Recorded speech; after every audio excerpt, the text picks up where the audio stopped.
Hello and welcome. I'm Anita Whittaker of Only Boys and a Tomboy. I'm here in collaboration today with Mini Mode London Kids Fashion Week. Today I'm going to talk to you about your teen in quarantine. Boom.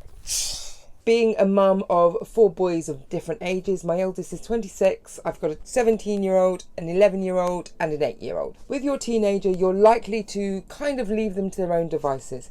One thing that I have done is remembered what it's like to be 17. I remember it so very clearly. And me at 17 would not been able to cope with this quarantine. I would have climbed over the wall, out the window, over a fence by now just to hang out with my friends, because at that age, their friends are their lives. So at 17, a lot of our teenagers, it's a social time for them. So to be under this lockdown, it can be very difficult.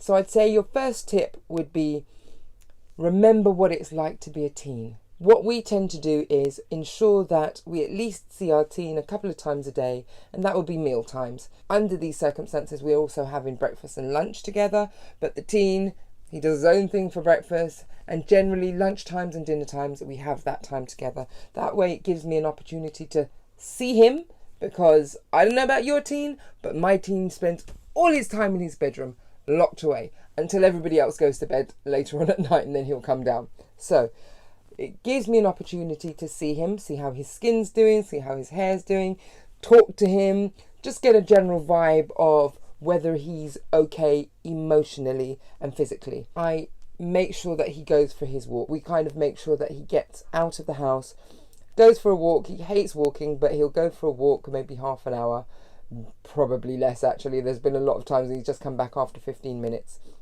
But we do have gym equipment here at the house, so he's enjoying kind of pumping up,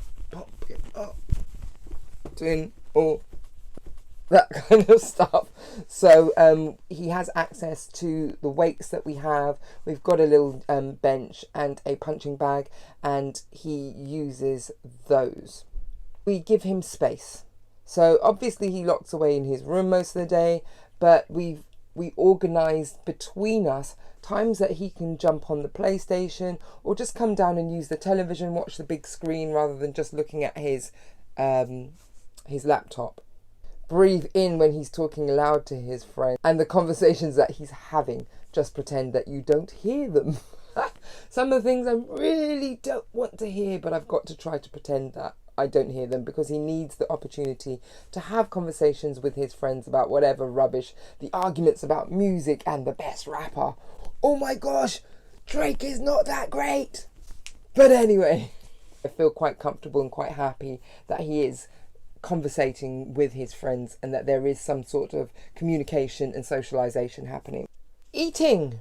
They eat an awful lot, and at this time where it's a long queue to line up for food, oh my goodness, it's a nightmare. However, what I did was I got him to write a list of the things that he wanted. For some reason, no matter what I've got here, he loves to eat noodles. Instead of the packet noodles, the kind of ramen noodles, I got him fresh noodles and the ingredients that he can make some fresh stir fries, which he seems to be really enjoying, and he seems to be enjoying cooking, which he never used to do before. I know that he is not going to keep filling up a water bottle, so I just bought him a case of 36 water bottles, and he uses those.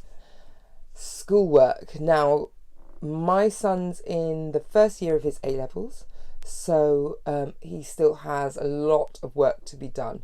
He does that with the school on Google Classrooms.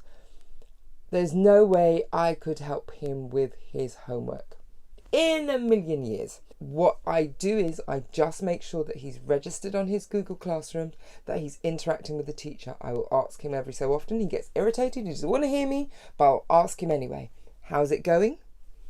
Have you registered today? Have you managed to do the work you need to do today? Have you taken a break? Even if he gets irritated and mumbles under his breath, I know what I'm doing. Can you close the door, please? Even though that happens, it's something I do. I check in on him regularly. That's how I'm working through the quarantine with my teen. How are you getting on with yours? That's it from me this week. I hope you've had a